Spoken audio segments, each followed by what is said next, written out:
Hello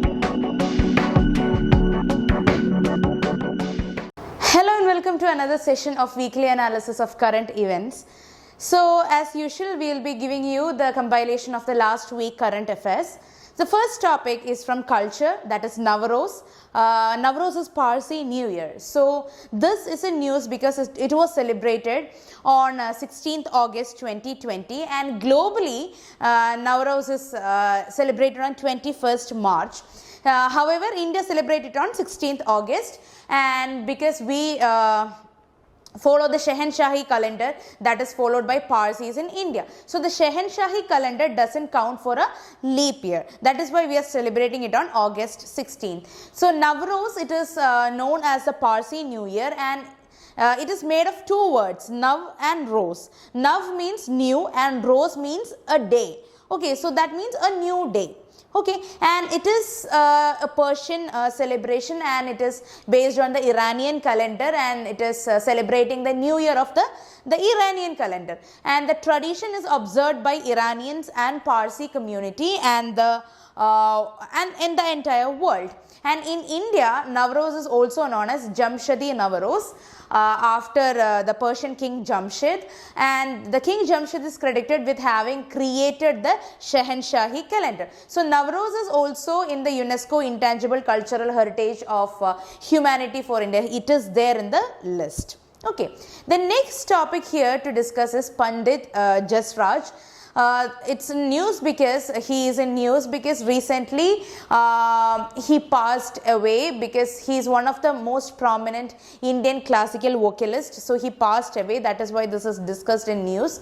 So Pandit Just Raj was associated with the Mewati Gharana of music, and it is known for the unconventional mixing of khayal. It has the bhakti ras, and it is employing harkats and murkis.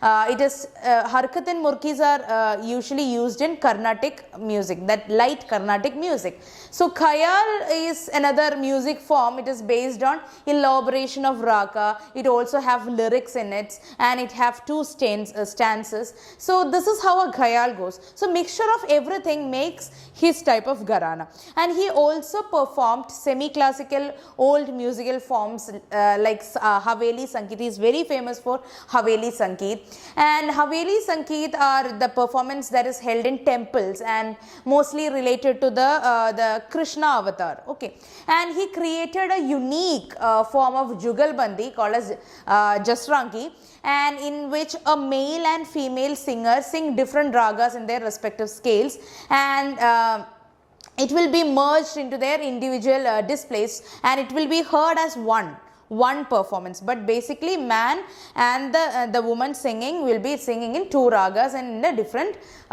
scale. Okay, and he is also a recipient of numerous awards, honors and titles. He got Padma Vibhushan, Sangeet Natak Academy Award.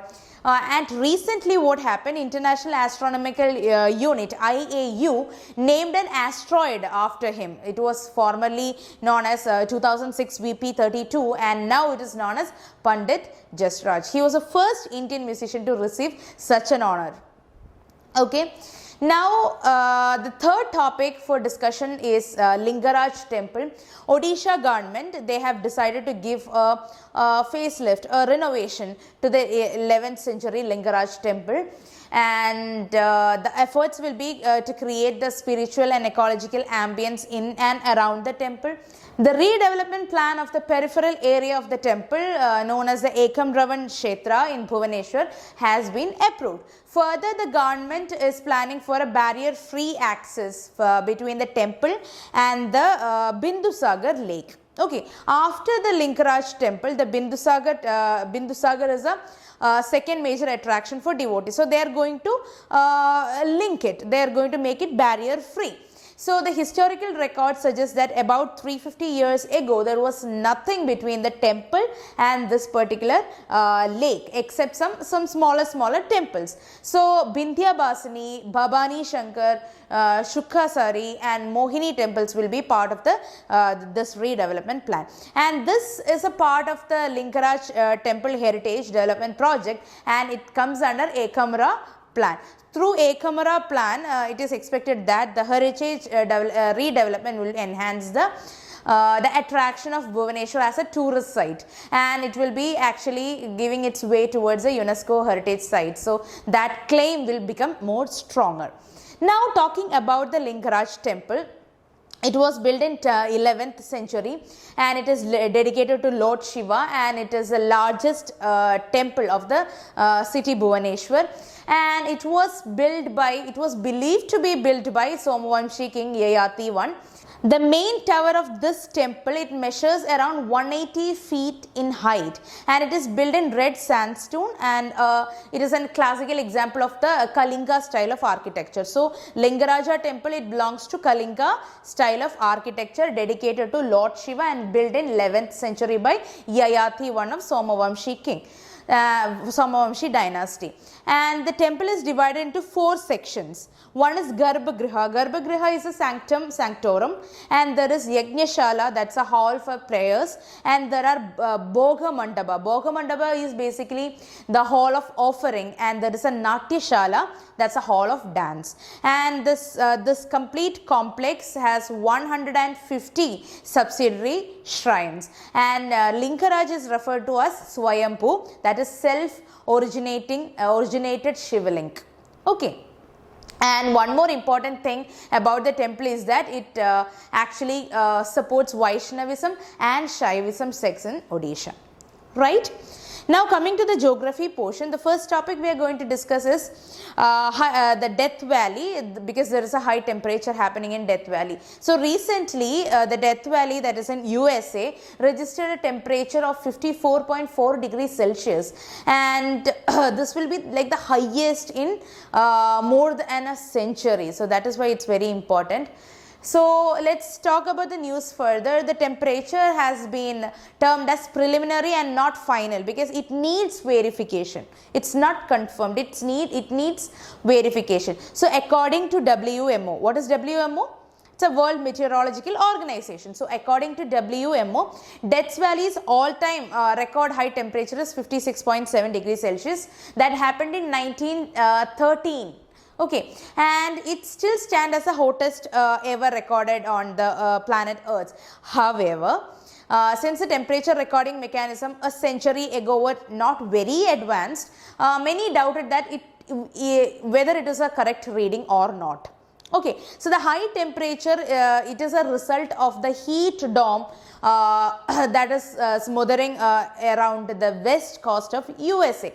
So the heat dome is a high pressure circulation that traps hot ocean air like a lid. So it is like it's a dome. It captures the high pressure circulation of this hot ocean air, and it can trap heat at the surface and favor the formation of a heat wave. That is what we call as a heat dome. Once again, it acts like a lid, and it can trap the high pressure ocean hot air in it, and it can produce heat wave. And higher daily peak temperatures and longer, more intense heat wave are becoming increasingly frequent because of this climate change issue.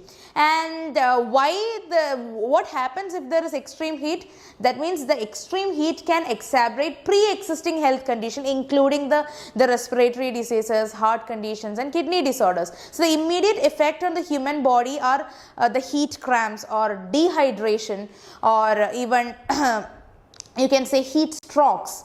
Okay, it can also be making a major impact on agriculture and forest. Obviously, the forest fire is a heating topic these days, and it causes the vegetables to wilt and die, or even the outbreak of a plant disease, and it can cause us wildfires. It can cause a reduction of the fauna and flora. And again, even the infrastructure that we are building, it can affect the infrastructure as well. So it can cause blackouts, straining of power grids, grounding of planes, melting the road. Many problems can happen because of this. Now coming to the polity. the topic we are going to discuss is reservation based on the place of birth. So, recently the Chief Minister of Madhya Pradesh has announced that the government jobs will be reserved for children of the states and the legal provision will be made for the same.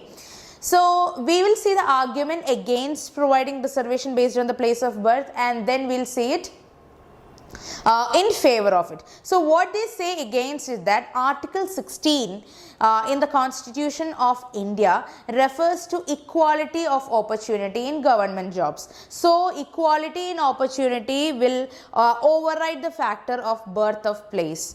And again, place of birth. And again, Article 16 Clause 1 provides for equality of opportunity for all citizens in the matter relating to employment or appointment to any office under the state. So, it is again violating Article 16 Clause 1. In Article 16 Clause 2 provides that there cannot be any discrimination. Very important, there cannot be any discrimination on the grounds of only of religion, race, caste, sex, descent and place of birth. Okay, or residence. Okay, so this also is against this particular ruling of Madhya Pradesh Chief Minister. And again, the arguments in favor of providing such a reservation comes under Article 16 Clause 3, which allows provision for making provisions in the government appointments with respect to residence. Okay, and the Parliament and the legislature of state can prescribe residence within a state or union territory as a condition for certain employments or for appointments in that particular state or in that particular union territory. So, it is argued that giving preferential treatment to the residents of a state will actually help in the rightful allocation of resources and would encourage people to stop migrating to other places in search of job. That can be stopped. And this is also seen as a way to stop the migration of people from backward states to metropolitan in search of jobs. Okay, so in argument to the decision, you can say Article 16 Clause 1 and 16 Clause 2. But in favor of it, you can quote Article 16 Clause 3. And one more thing I would like to mention here is the difference between domicile status and the place of birth. So, according to the Supreme Court ruling in D.P. Joshi versus Madhya Bharat case of 1955, domicile or a status of residence is a fluid concept that it can change from time to time, unlike the place of birth which is fixed. One's place of birth is fixed, but domicile can change from time to time. Domicile of a person means is his permanent home. Place of birth is on several grounds on which dominion status is concerned. Okay, that is a difference. So, coming to the next area, that is governance. The first topic to discuss under governance is Bhadbad Project. So, this is a news because Gujarat government has awarded the contract for Bhadbad Project in Bharuch, and the Inland Waterway Authority of India has given the clearance for this particular project. We'll talk about the project in detail. So, it is located across the river Narmada, and it is 5 km from the Bhadbad village and 25 km from the mouth of the river, and the river it flows to Gulf of Kampat, right. And the project is a part of the larger Kalpasar project, and this Kalpasar project is entitled with the construction of a 30 km dam across Gulf of Kampat between Bharuch and Bhavnagar districts. So, Bharuch and Bhavnagar is getting connected with a dam, and it is called as Kalpasar project. And the Kalpasar project, it aims to store Gujarat's 25% of average annual surface water resources. Okay, and the reservoir will store about 8,000 million cubic meters of the surface water, and it will be one of the world's largest freshwater reservoir in sea. It is not the land, it is in the sea, and the purpose is to prevent this salinity ingress, because it is the problem with Gujarat is that the salinity of the soil and the water gets increasing day by day. So, salinity ingress is basically the process of salt water invading areas which was earlier being contained with fresh water. So due to this reduced flow of fresh water, the saline sea water, it gushes into the Narmada estuary. Okay, and during this is mostly happening during high tide. So the water gushes from sea to the river mouth, and then it spreads to the banks of the river, and the salinity prevails in banks as well as in the river mouth, and it will stop most of the excess water flowing out of the Sardar Sarovar dam from reaching the sea, and it will create a sweet water lake for around 6,000 million cubic meters on the river, solving the freshwater problems in Bharuch. So this will be like a one-stop solution, and this will tap the excess water of Narmada, Mahi Sagar and Sabarmati river into this particular reservoir. And talking about the impact, the barrage is expected to interfere with the migration and breeding cycle of Hilsa. Hilsa is a fish, so it will block the natural entry of Hilsa. And Hilsa is, as you know, it's a marine fish, and it migrates upstreams, arrives in the brackish water of Narmada estuary near the Bharuch, and it will spawn during the monsoon season. And the reduced outflow of the water from the dam into the into the sea, and also the industrial effluents flowing into the river, it is causing a major problem to the Hilsa species. Okay. The next topic under governance is the national strategy for financial education. So this is in news because RBI have released this particular strategy for creating a financial awareness and in order to empower India.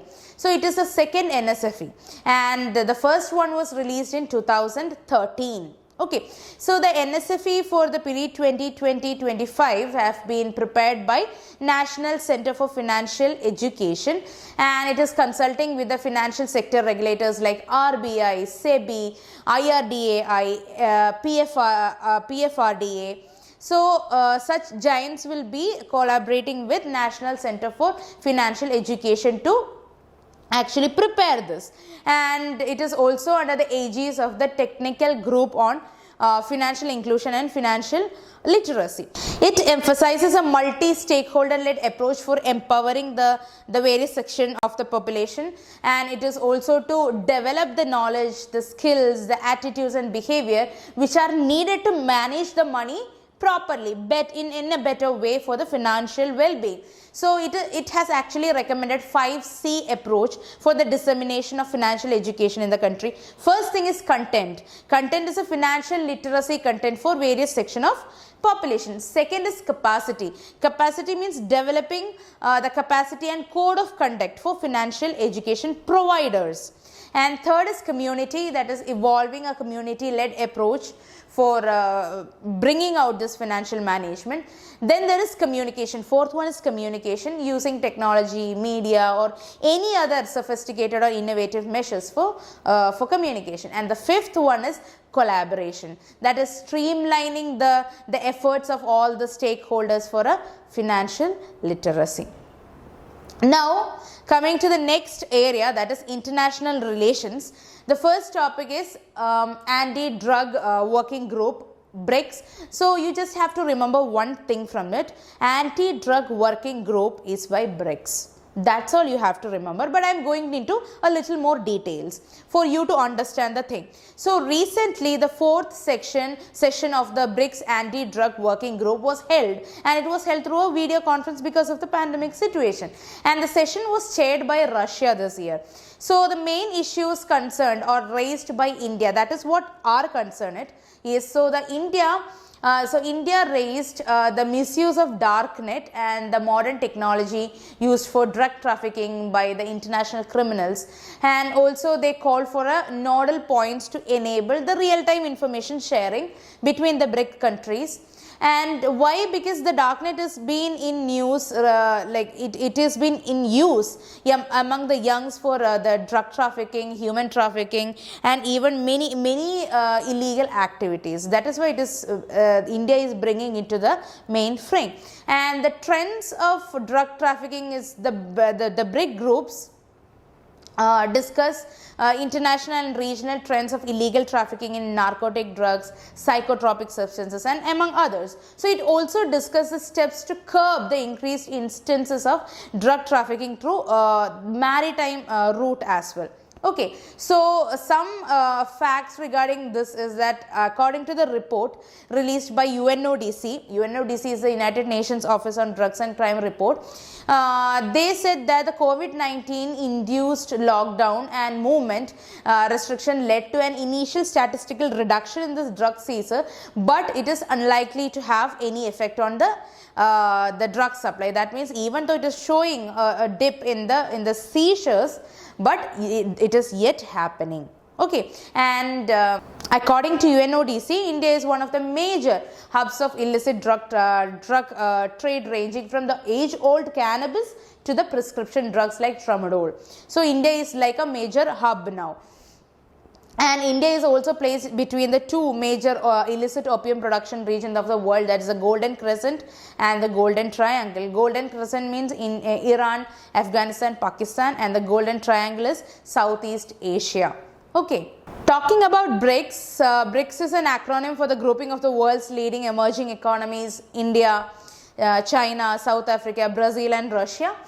So in 2001, the British economist Jim O'Neill coined the term BRIC to describe these countries, and the grouping was formalized with the meeting of foreign ministers in 2006. So South Africa was invited to join BRIC in 2010, and the chairmanship of the forum is rotated annually between the members. And during the 6th BRIC summit in Fortaleza, that is in 2014, the leaders signed new agreement in order to build a bank or establish a bank under BRICS, that is called as NDB, National Development Bank, and they have also signed the BRICS contingent reserve arrangement. Okay. Now the topic economics. The first topic to discuss is National Digital Health Mission.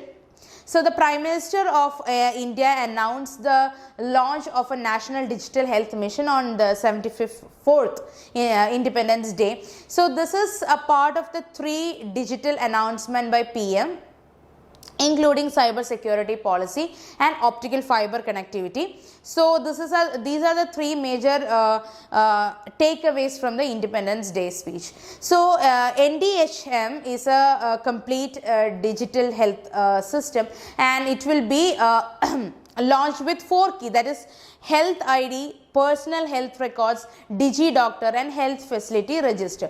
So at a later stage, it is also included.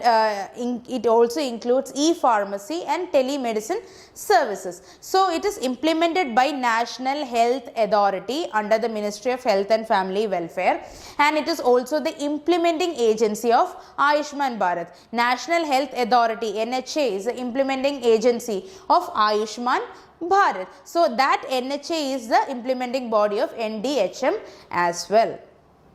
So the platform will be available in the form of application and also a website, and the DigiDoctor option will allow the doctors to allow the doctors from across the countries to enroll their details, including their contact number and their availability. Okay, so one more thing I would like to add here is a National Health Policy 2017. It actually called for a creation of a digital health technology ecosystem so that it will be an integrated health information system. It will have all the stakeholders coming together. There will be more efficiency, transparency, it will be more citizen centric. Okay, so digital health ID was proposed to give greatly reduce the risk of preventable medical errors and also significantly increase the quality of care. Okay. Now the next topic is partial credit guarantee scheme of 2.0. So the government has extended the scope of partial credit guarantee scheme 2.0 to provide greater flexibility to the state-owned banks in purchasing bonds and also the commercial papers of NBFCs. So the PCGS was announced in 2019, allowing the public sector banks to purchase high-rated pooled assets from NBFCs or from the housing finance companies. So high rated means BBB plus or above.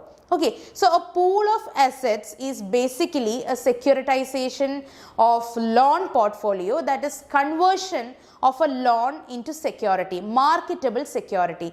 So you can raise cash by selling these security to the investors, understanding it. So that is assets of or the pool of assets. So in 2019 the PCGS was established or announced, which allowed the public sector bank to actually purchase the pooled assets from NBFCs.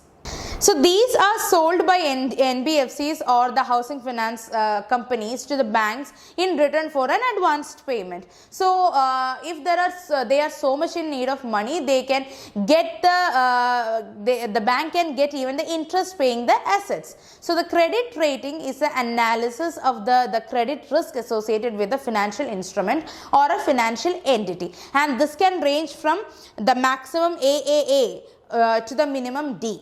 So at least you need BBB plus rating in order to purchase it. Okay, so as a part of Atmanirbhar initiative, the scheme was extended in May 2020 to cover the primary bonds or the primary market bonds of NBFCs, HFCs and also microfinance institutions with a low credit rating. Okay, so the center provided 20% first loss sovereign guarantee to the public sector bank for purchasing of these bonds, and they also infused around rupees 45,000 crore into the system. So the scheme covered papers with the rating of AA and above, including the unrated papers, aiming at providing access to fresh liquidity support to non-bank lenders. That means it is not being stopped because of rating, because the money should be there in the market, liquidity should be there. So in order to support liquidity, they are actually covering the paper scheming with AA and above, including the unrated papers. Okay, so this is a little complex thing. You just have to understand that the partial credit guarantee scheme is extended to the NBFCs as well in order to support liquidity. Fine. The next topic is from environment, and the topic we are going to discuss is oil spill in Mauritius. So a Japanese bulk carrier ship called MV Wakashu was carrying fuel oil, and it split into two parts near the Blue Bay Marine Park in the southeast Mauritius, and the ship was already leaking, and it caused around oil spill of 1,000 tons in Indian Ocean. So that area is having many ecologically sensitive zones. The problem with oil spill is that it threatens the ecology of the coastline of Mauritius, and it also put the marine life in danger. So it is detrimental for the coral reefs, the sea grasses in shallow water, the mangroves, the fishes and other aquatic fauna. So the key wildlife at risk will be the tortoise. The giant tortoise is extremely vulnerable to the oil spills. Then the green turtle, and also pink pigeon, which is critically endangered, that is also under risk. And talking about pink pigeon, it's a related news. It's a species of pigeon endemic to Mascarene Island of Mauritius, and it has been seen as vulnerable in the IUCN Red List of threatened species. So, and again one thing, under the International Convention on Civil Liability for the Bunker Oil Pollution 2001, the owner of the vessel are responsible for the damage caused by oil leaks. So this convention, also known as the Bunker Convention, came into force in 2008, and it is administered by International Maritime Organization. Never forget this, International Maritime Organization is actually administering the Bunker Convention. Bunker Convention is about oil spill and oil pollution, and it is under Civil Convention on International Convention on Civil Liability for Bunker Oil Pollution 2001. And the convention was adopted to ensure that adequate, prompt and effective compensation is available to the persons who suffer from damage, and who is responsible, the one who is making the leaks. And the Blue Bay Marine Park, which we mentioned earlier, it is a wetland of international importance under Ramsar Convention. Okay, because of the presence of coral reefs and mangroves and seagrasses. Okay, it has meadows. Fine. The next topic under environment is the World Solar Technology Summit IS, that is coming under ISA.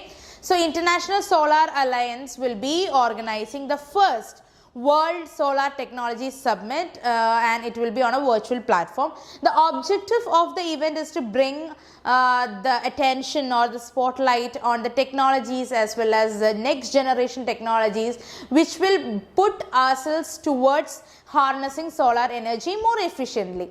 So the event will hold 4 technical sessions that would be available to the participants in different languages, mainly English, Arabic, Spanish and French. So there will be many sessions. As I told you, there are 4 sessions. The session 1 will be Vision 2030 and beyond. That is a theme, Vision 2030 and beyond. So the overall context of the photovoltaic technology development and its future, and how to become the first source of energy worldwide with the photovoltaic technology supplying around 70% of the world's electricity generation is the concern in the session 1.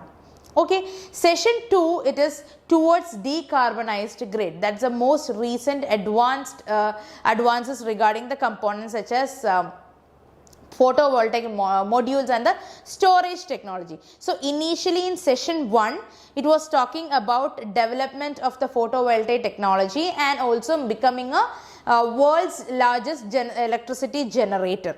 The second session is about the PV modules and the storage.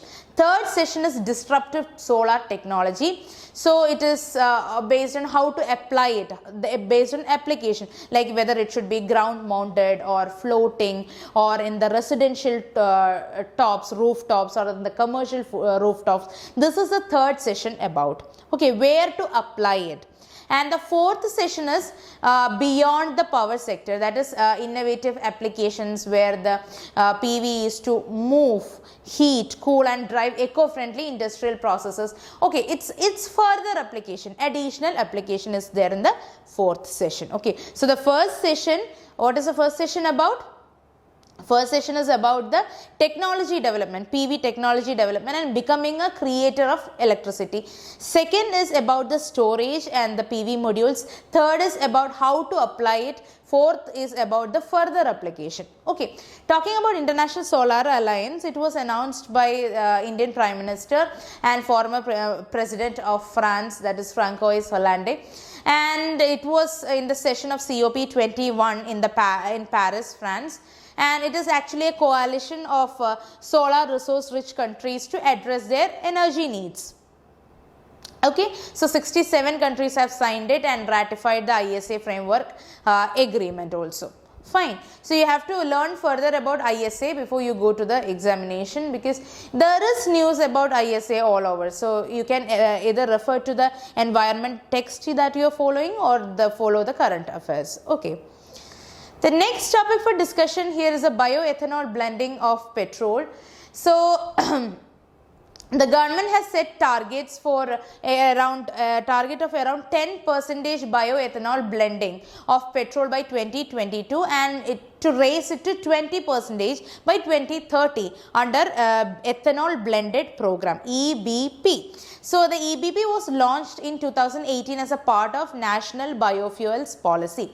Many countries including India have adopted this ethanol blending in petrol in order to reduce the vehicular emissions, exhaust emissions, and also to reduce the import burden on the crude petroleum. So currently the bioethanol blending in petrol is 5%. We need to increase it by 20% by 2030. That is our aim.